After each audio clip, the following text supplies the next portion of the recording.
Hello, KDM community. I'm recording this on the 15th anniversary of September 11th.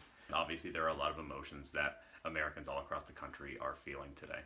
And many of us have that I remember where I was on September 11th story, and we've told it many times. We have to remember that there is a group of people who have no memory of September 11th at all, those being our students. And as adults, as teachers, we want to make sure we talk to our kids about this important event because it is such an important, though tragic, day in our country's history. But we don't always know how to do that. Sometimes kids will come to us with questions, and we, of course, will do our best to answer them. But sometimes they don't know the questions to ask, and we don't know how to bring the topic to them as they're adults. One of the best ways that I've found is through literature. Stories help us make sense of the world, and they're also a great place to begin a discussion. So, what I'd like to do today is read to you one of my favorite stories about the aftermath of September 11th, called 14 Cows for America. There are a lot of 9/11 stories out there, from picture books to chapter books for middle grade readers. Stay tuned after the story is over. I'll include a list of other September 11th related books that you might want to check out from your local or school library. This is a true and uplifting story about our country's need to heal after 9/11 and how other countries around the world helped us do that. 14 Cows for America.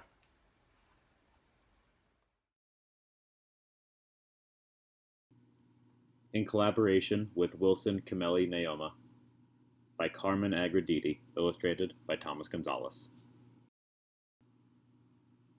The remote village waits for a story to be told. News travels slowly to this corner of Kenya. As Cameli nears his village, he watches a herd of bull giraffes cross the open grassland. He smiles. He has been away a long time. A girl sitting under a guava tree sees him first and cries out to the others. The children run to him with the speed and grace of cheetahs. He greets them with a gentle touch on the head, a warrior's blessing. The rest of the tribe soon surrounds Cameli. These are his people. These are the Maasai. Once they were feared warriors. Now they live peaceably as nomadic cattle herders. They treat their cows as kindly as they do their children. They sing to them, they give them names, they shelter the young ones in their homes. Without the herd, the tribe might starve. To the Maasai, a cow is life. Supa! Hello! Cameli hears again and again. Everyone wants to greet him. His eyes find his mother across the Nkang, the ring of huts with their roofs of sun-baked dung. She spreads her arms and calls to him. Akua! Welcome, my son. Cameli sighs. He is home. This is sweeter and sadder because he cannot stay. He must return to the faraway country where he is learning to be a doctor. He thinks of New York then. He remembers September. A child asks if he has brought any stories. Cameli nods. He has brought with him one story. It has burned a hole in his heart. But first, he must speak with the elders. Later, in a tradition as old as the Maasai, the rest of the tribe gathers under an acacia tree to hear the story. There's a terrible stillness in the air as the tale unfolds. With growing disbelief, men, women, and children listen. Buildings so tall they can touch the sky? Fires so hot they can melt iron? Smoke and dust so thick they can block out the sun? The story ends. More than 3,000 souls are lost. A great silence falls over the Maasai. Cameli waits. He knows his people. They are fierce when provoked, but easily moved to kindness when they hear of suffering or injustice. At last, an elder speaks. He is shaken, but above all, he is sad. What can we do for these poor people? Nearby, a cow lows, heads turned toward the herd. To the Maasai, Cameli says softly, the cow is life. Turning to the elders, Cameli offers his only cow, Encarus. He asks for their blessing. They give it gladly. But they want to offer something more. The tribe sends word to the United States Embassy in Nairobi. In response, the embassy sends a diplomat. His jeep jounces along the dusty, rugged roads. He is hot and tired. He thinks he is going to meet with Maasai elders. He cannot be more wrong. As the jeep nears the end of the village, the man sits up. Clearly, this is no ordinary diplomatic visit. This is a ceremony. Hundreds of Maasai greet the American in full tribal splendor. At the sight of the brilliant blood-red tunics and spectacular beaded collars, he can only marvel. It is a day of sacred ritual. Young warriors dance, leaping into the air like fish from a stream. Women sing mournful songs. Children fill their bellies with milk. Speeches are exchanged. And now it is time. Kameli and his people gather on a sacred knoll far from the village. The only sound is the gentle chiming of cowbells. The elders chant a blessing in Ma as the Maasai people of Kenya present 14 cows for America.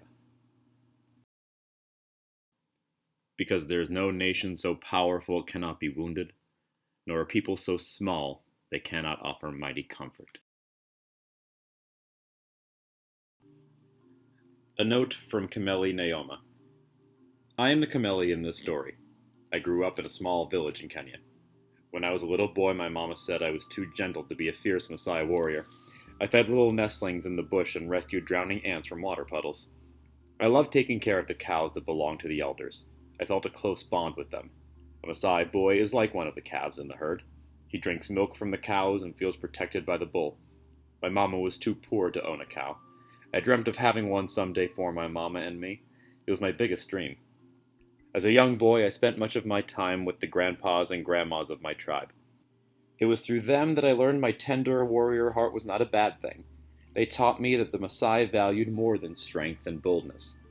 Our ancestors also valued compassion and kindness toward anyone in need, the orphan, the widow, the stranger. To heal the pain in someone's heart, they told me, you give them something that is close to your own heart. When I was older, I won a scholarship to study in the United States.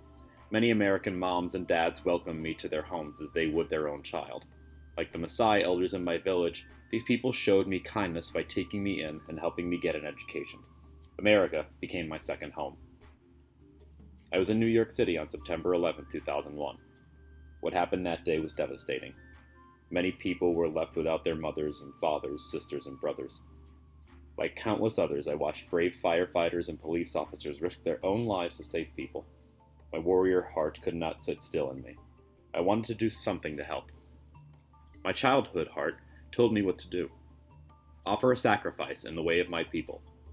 To heal a sorrowing heart, give something that is dear to your own. I had saved enough to fulfill my dream and buy a cow. I decided that the cow, a symbol of life to our people, would be my offering to the grieving Americans. But some pains are too big for one chest to carry. I would ask the elders in my village to bless the cow, to make it special, so the gift might take away some of the sadness from American hearts. I returned to Kenya the following spring and told the story of that tragic day in New York City.